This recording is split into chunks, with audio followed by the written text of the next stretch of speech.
My CEO canceled her wedding and came to my house at midnight. She said, "I only love you." The knock on my door did not sound normal. It sounded desperate, like someone had nowhere left to go.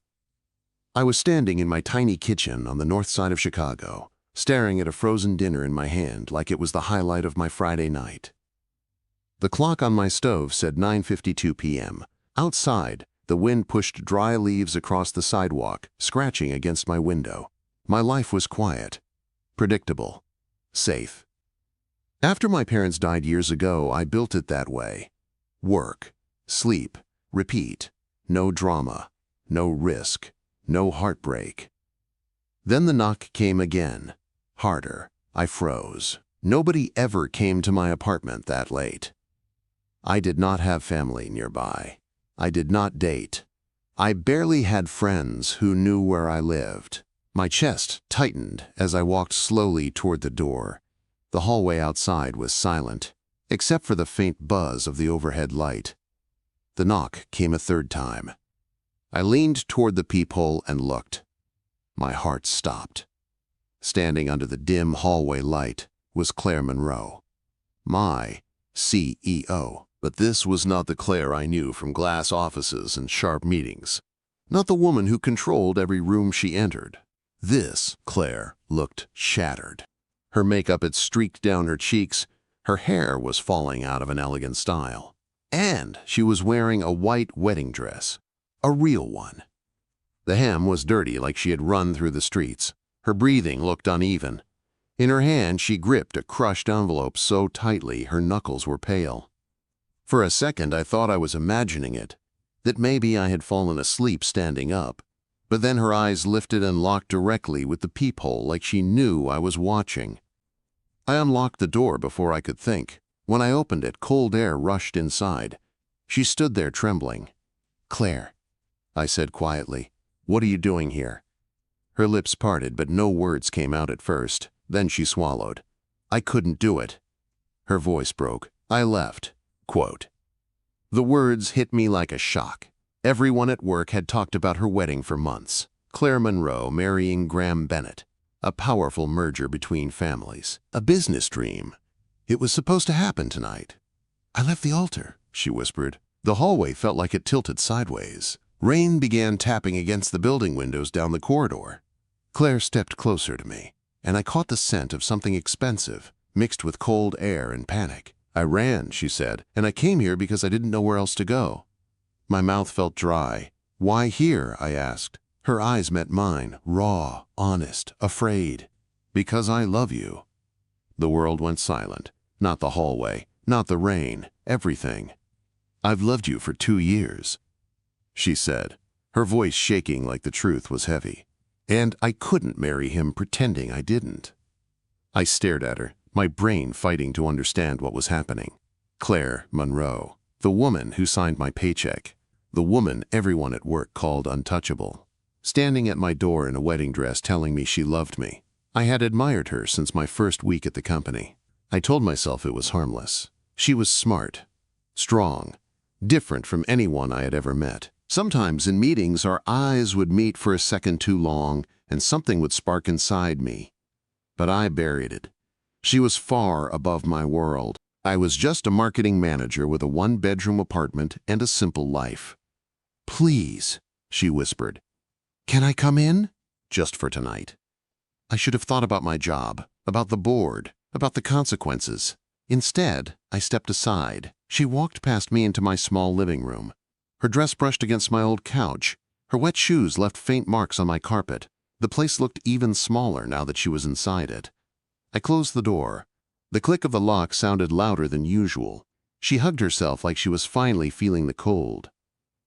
"Sit," I said softly. I grabbed a blanket from the couch and wrapped it around her shoulders. Her hands were shaking.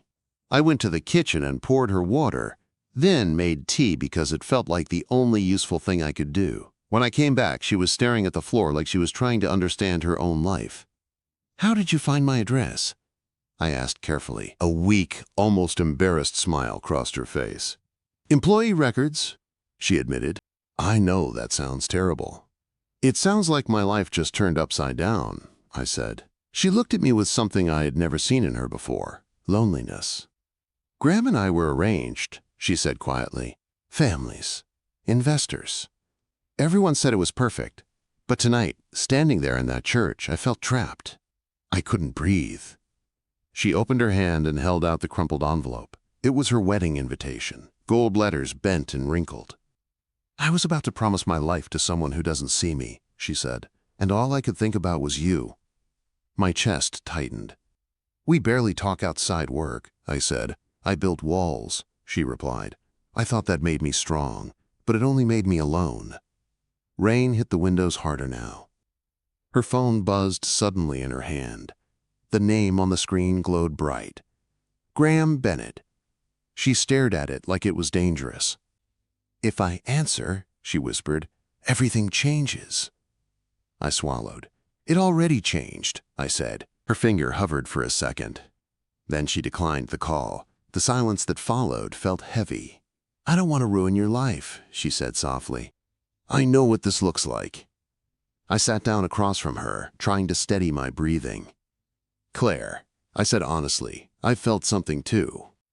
Her eyes lifted quickly. "Since when?" she asked. "Since the first month I worked for you." The words felt risky and freeing at the same time. Her expression softened in a way I had never seen before.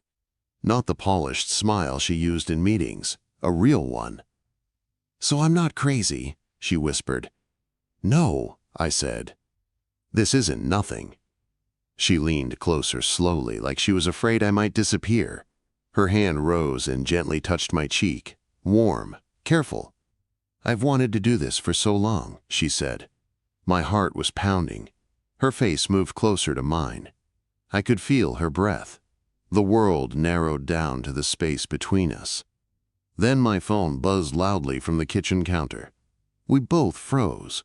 I walked over slowly and picked it up.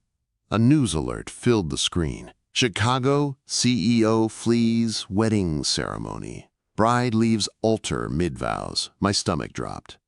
Because if the news already had it, then this was no longer private. And I knew deep down that whatever happened next was going to change both our lives forever. Claire stood behind me and whispered, "It's starting, isn't it?" Quote. I turned to look at her, and before I could answer there was another sound, a car door slamming hard outside on the street below. Claire's face went pale, because we both knew exactly who it might be. Claire moved toward the window before I could stop her. I followed and pulled the curtain back just enough to see the street below. A black sedan sat at the curb with its engine running.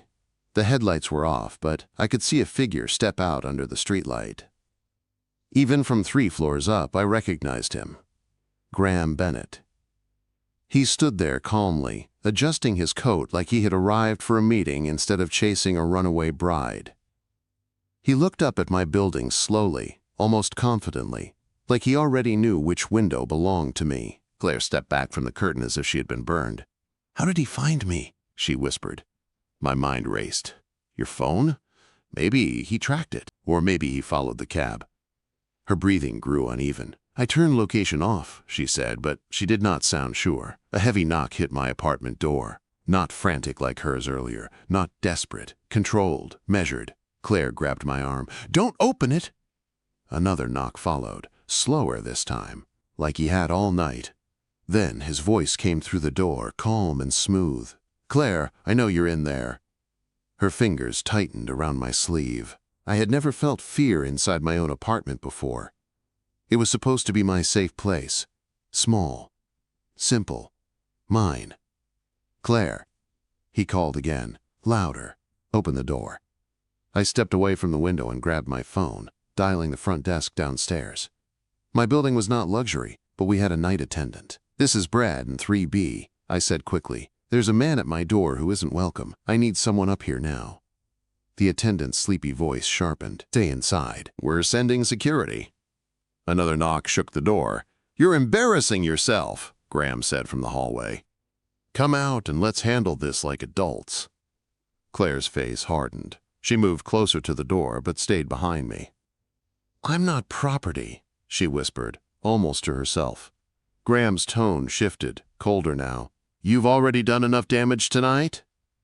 The elevator dinged down the hall. Footsteps approached. 2 voices. Security. "Sir, step away from the door," a guard said firmly. "I'm here for my fiancé," Graham replied smoothly. "This resident asked you to leave."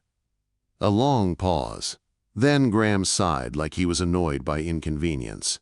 "Fine," he said. "For now." We listened to his footsteps fade. The elevator doors closed. Silence returned. Claire's knees nearly gave out. She sank onto the couch and covered her face. I sat beside her and pulled her into my arms. Her body shook as the adrenaline finally hit. "He's not going to stop," she said into my chest. "He never stops." I held her tighter. "Then we won't run." Her phone buzzed again. This time it was not Graham. It was message after message from the board, her assistant, her mother. Notifications stacked across the screen like pressure building. Then an email popped up. "Emergency board meeting. 8 a.m. mandatory attendance." Claire stared at it in silence. "They're going to force me back," she said quietly. "They'll say the company can't survive this." "What do you want?" I asked. She looked at me, and for the first time since she arrived, her voice did not shake. "I want a life that's mine." The words filled the room. My phone buzzed too. Messages from coworkers, screenshots of headlines, questions, speculation. One message made my stomach twist. "Bro, the press is outside the office already." Claire noticed my expression. "They're coming for you too," she said. I nodded slowly. "Then we need to think." We spent the next hour going through her messages and emails. There were texts from Graham that did not look loving at all. Demands, pressure. Comments about investors and appearances. I watched Claire read them again, and I saw her expression change from fear to something stronger. Anger. "I thought this was normal," she said quietly. "I thought this was what powerful relationships looked like." I shook my head. "That's control." Around midnight, exhaustion started to catch up to her. She looked smaller without the dress, now wrapped in my hoodie and blanket.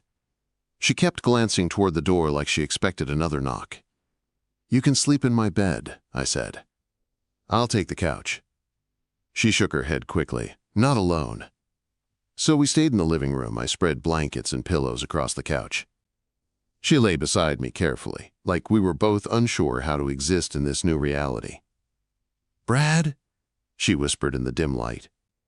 "If tomorrow they try to remove me, if they threaten you, will you still choose this?" Quote. I did not hesitate. "Yes." She exhaled slowly and leaned in, kissing me softly this time, not desperate like before, slower, intentional, like she was making a promise. Sometime before dawn, my phone began buzzing nonstop. I opened my eyes and reached for it quietly.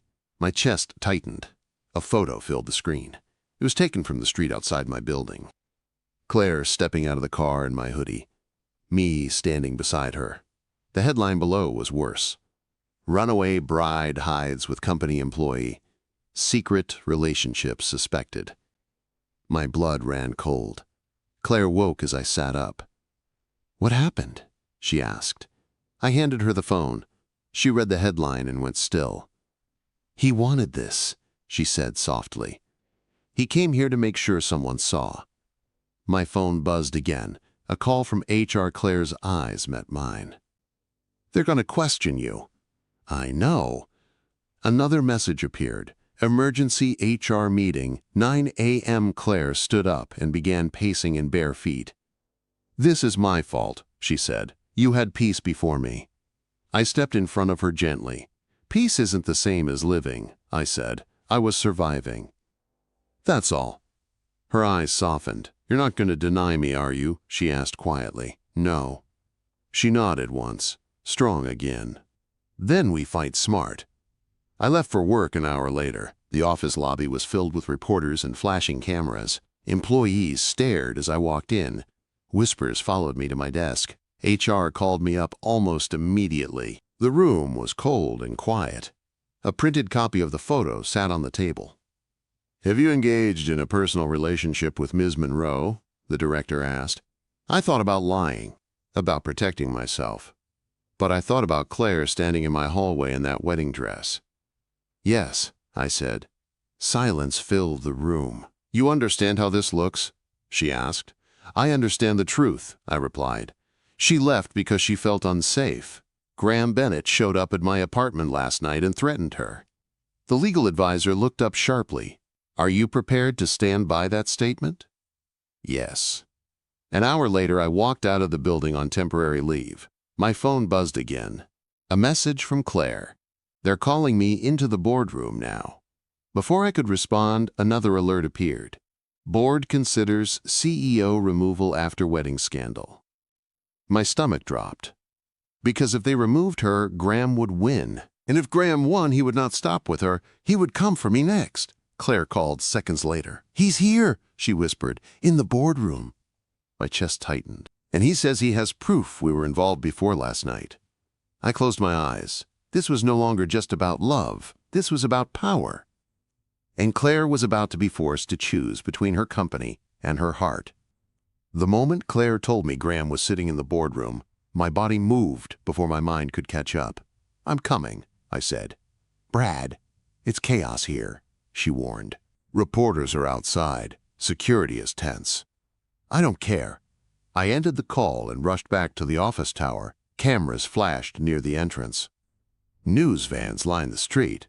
My name was not on headlines yet, but it would be soon. Inside the lobby, security tried to stop me. You're on temporary leave, the guard said carefully. My CEO asked for me, I replied. Right now. My phone buzzed again. A message from Claire. Use the service elevator. Ask for Marcus.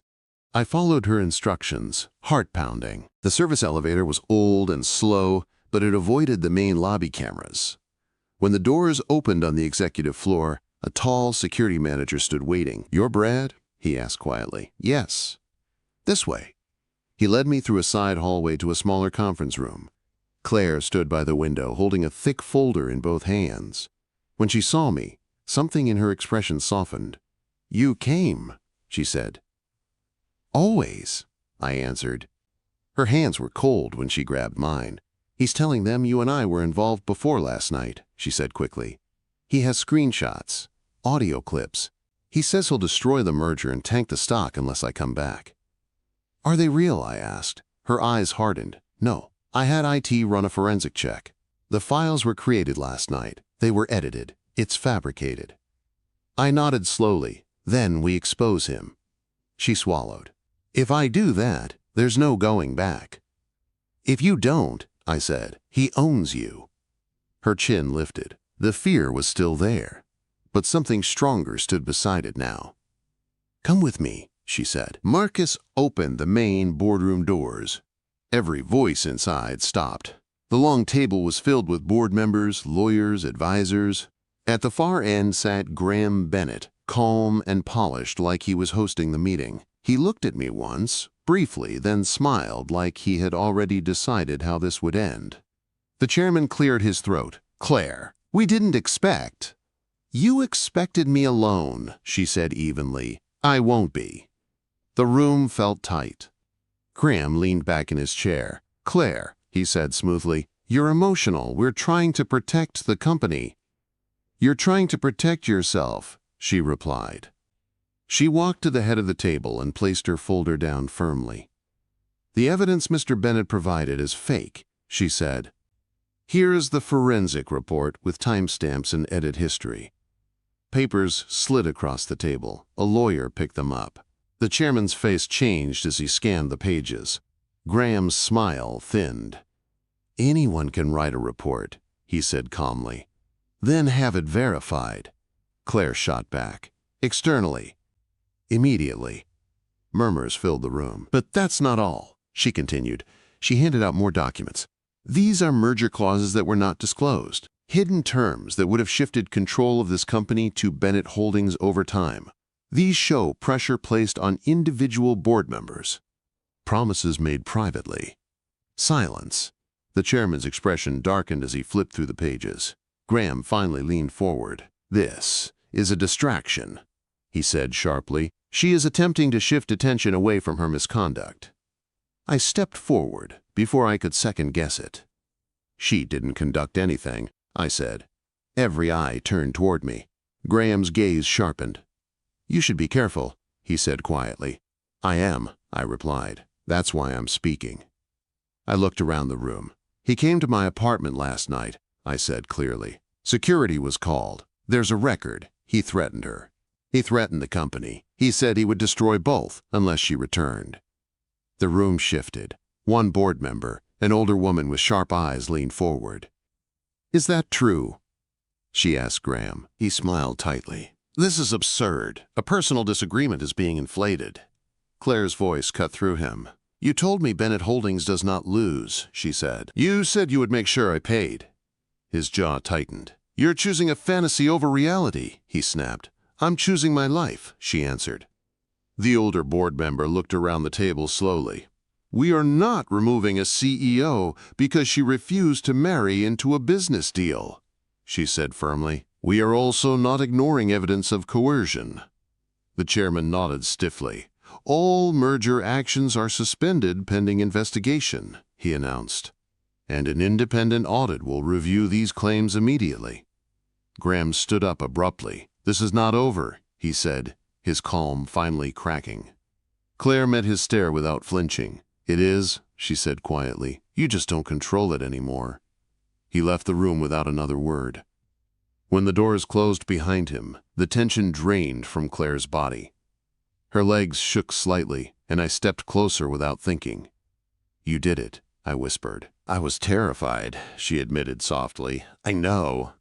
Over the next few days, everything felt like a storm that refused to end. The press shifted tone. Reports began questioning Graham's tactics. Anonymous leaks appeared. Investors pulled back from Bennett Holdings. Claire stayed CEO. But it came with consequences. HR formalized my transfer to a different branch, no longer under her direct leadership. It was presented as compliance, protection. The whispers in the office still existed, but they were weaker now. One evening, weeks later, Claire and I stood by the windows of her penthouse. Chicago glowed below us, cold and bright. "We're still standing," she said quietly. "Yes," I answered. She turned to me slowly. "Do you regret it?" she asked. "All of it." Quote, I thought about my quiet apartment, my predictable routine, the safety of invisibility. Then I looked at her. "No," I said honestly. "I don't regret choosing something real." Her eyes softened. "Graham is under investigation," she said. "He's fighting, but he's losing ground." "He won't stop easily," I replied. "He doesn't scare me the way he used to," she said. She stepped closer. "For years I thought power meant control," she continued. "Now I know it means choice." I brushed a strand of hair from her face. "And what are you choosing now?" I asked. She looked at me the same way she did the night she knocked on my door. "You," she said. My heart pounded. I took a slow breath. "Then choose me every day," I said. "Not because it's dramatic, not because it's rebellion, just because it's us." She smiled, softer than I had ever seen her. "I will," she whispered. But just as the moment settled between us, her phone buzzed again. She glanced at the screen. Her expression changed. "It's from legal," she said quietly. My stomach tightened. "What does it say?" She swallowed. "Graham is filing a formal lawsuit." The storm, it seemed, was not finished yet. The word lawsuit hung in the air like a crack in glass. Claire lowered her phone slowly. "He's claiming defamation," she said, "and breach of contract tied to the merger." I felt the old fear try to crawl back into my chest. Graham was not the kind of man who accepted defeat quietly. He was the kind who burned things down on the way out. "Is it strong?" I asked. She shook her head. "It's aggressive, not strong." We both knew what that meant. It was meant to intimidate, to drain, to scare. "He wants you exhausted," I said. "He wants you distracted." Claire walked toward the window, staring down at the city lights. "For years I thought marrying him would make everything stable," she said quietly. "I thought it was strategic. safe. And now? She turned back to me. Now I see it would have been a cage. The lawsuit dragged on for months, but it never became what Graham hoped. The forensic reports held up. The hidden merger clauses were confirmed. Several board members publicly distanced themselves from Bennett Holdings. The press shifted again. What started as scandal turned into investigation. What looked like drama turned into exposure. Graham's image cracked, and slowly the fear around us loosened. It wasn't instant. There were hard mornings. There were meetings with lawyers. There were nights Claire stared at the ceiling, wondering if she had destroyed something bigger than herself.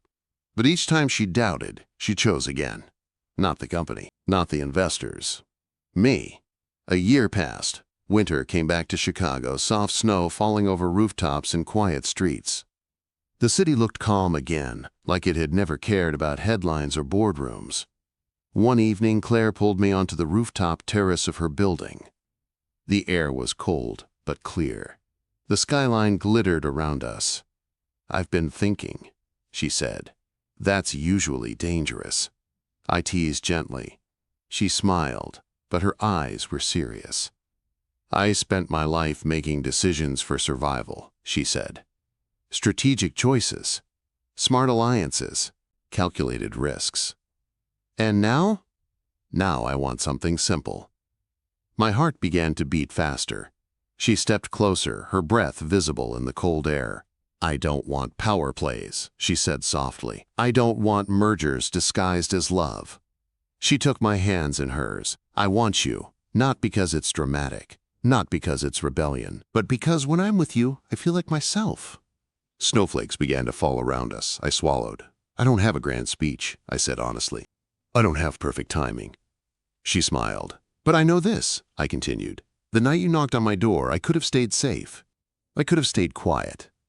I took a breath. I'm glad I didn't. Her eyes filled slightly. "I don't miss my old life," I said. "I don't miss frozen dinners and pretending I was okay with being alone." The wind picked up gently. "Claire Monroe," I said, my voice steady despite my heart racing. "Will you marry me? Not for business, not for show, just because you choose me and I choose you." She did not hesitate. "Yes," she whispered instantly. "Yes, Brad." She laughed through tears and pulled me into her arms. We kissed under the falling snow, the city glowing around us. No cameras, no reporters, no headlines. Just us. We were married the following summer in a small chapel outside Chicago. No press, no executives, just close friends and the people who mattered. Claire wore a simple ivory dress. No dramatic entrance. No flashing lights. She walked down the aisle with her head high, not because she had something to prove, but because she finally belonged to herself. When we said our vows, her mother cried quietly in the front row. After the ceremony, her mother hugged her tightly and whispered something that stayed with me forever. "I thought love made women weak," she said. "I was wrong. It made you brave." That night, Claire and I sat outside under soft string lights, the summer air warm and calm. She rested her head on my shoulder. "Do you ever think about that night?" she asked quietly. "The knock?" I said. She nodded. "If I hadn't come." "You would have," I said. "You were done pretending." She smiled faintly. "That midnight knock saved me," she said. I kissed her hair gently. "It saved me too. Because before her I was surviving, after her I was living, and every time I hear a knock at night now I don't think of fear. I think of the moment everything changed. And I'm grateful it did.